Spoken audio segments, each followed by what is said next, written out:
Hey everybody, Jason here on behalf of the Yorba Linda Church of Christ. And I've got another question for you to consider today. How would you determine the value of a single human life? I think for most of us, we would first have to know, well, whose life are we talking about? Because for many of us, we subscribe to the idea that not all human life is equally valuable. There are some lives that are just worth more than others. And before you take offense at that suggestion, consider for a minute a few questions. For example, is the life of a friend worth more than the life of an enemy? Is the life of your spouse or your child worth more than the life of a total stranger?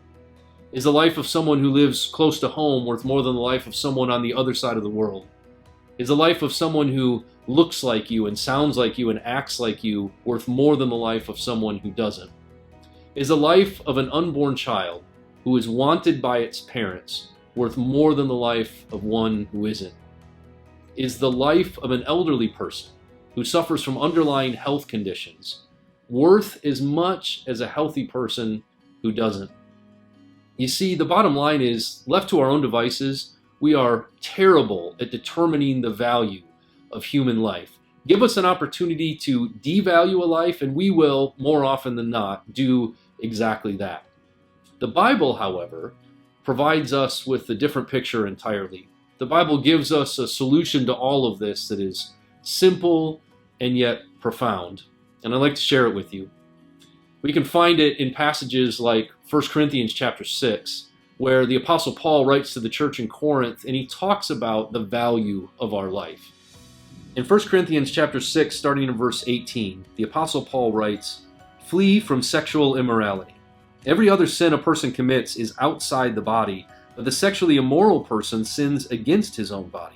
Or do you not know that your body is a temple of the Holy Spirit within you, whom you have from God? You are not your own, for you were bought with a price. So glorify God in your body." How do you determine the real value of anything? Well, simple, by how much someone is willing to pay for it. So what was the price paid for our lives? Well, Paul answers that question in Romans chapter 5.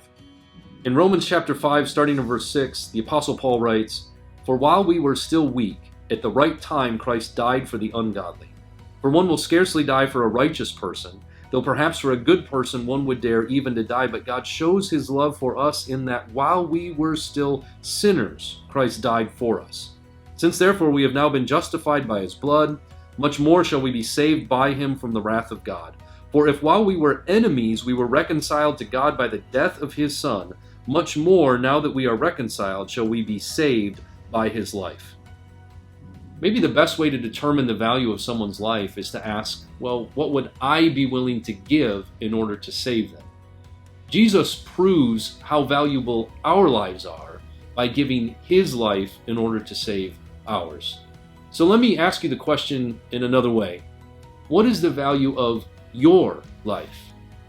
And in the eyes of your Creator, the answer is simple. You are worth everything. I'm a huge fan of the BBC show Sherlock, the one starring Benedict Cumberbatch. And in one of the episodes, he's reflecting on the death of one of his closest friends, someone who gave her life in order to save his. And he's got this great quote. He says, "In saving my life, she conferred a value on it. It is a currency I do not know how to spend."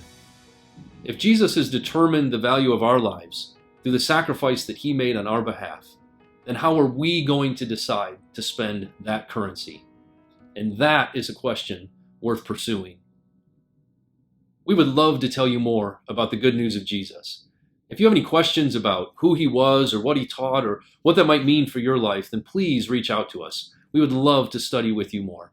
On behalf of everyone here at the Yorba Linda Church of Christ, thank you for watching. May God bless you in all that you do. We love you and have an awesome week.